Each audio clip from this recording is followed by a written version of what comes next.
Excise മന്ത്രിയുടെ ഔദ്യോഗിക വസതിയിലേക്ക് നോട്ടെണ്ണൽ മെഷീനുമായി youth കോൺഗ്രസിന്റെ പ്രതിഷേധം. വിവരങ്ങളുമായി അല്ലമീൻ ചേരുന്നുണ്ട്. അല്ലമീൻ, സ്ഥലത്ത് സംഘർഷാവസ്ഥ തുടരുകയാണോ?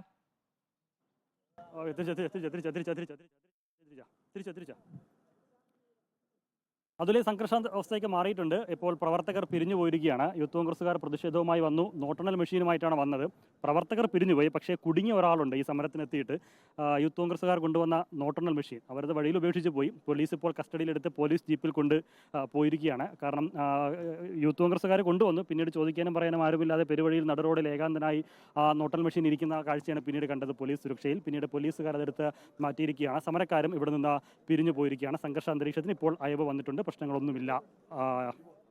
അതുല്ല. ഇനി ഏത് തരത്തിലാണ് യൂത്ത് കോൺഗ്രസിന്റെ പ്രതിഷേധം മുമ്പോട്ട് കൊണ്ടുപോകാൻ തീരുമാനിച്ചിരിക്കുന്നത് അല്ലമീൻ?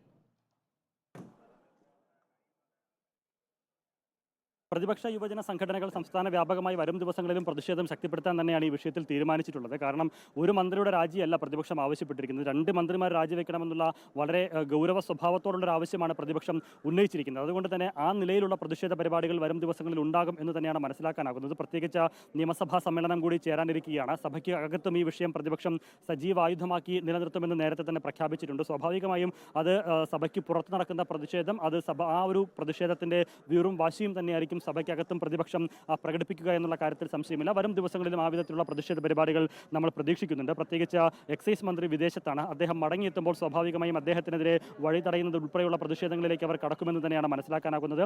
മറ്റൊന്ന്, ടൂറിസം വകുപ്പ് മന്ത്രിക്കെതിരെയും മന്ത്രിയുടെ രാജിയും പ്രതിപക്ഷം ആവശ്യപ്പെട്ടിട്ടുണ്ട്. റിയാസിനെതിരെയുള്ള വസതിയിലേക്ക് നടത്തിയ യൂത്ത് കോൺഗ്രസ് പ്രതിഷേധം അവസാനിച്ചിരിക്കുകയാണ്. ഇനി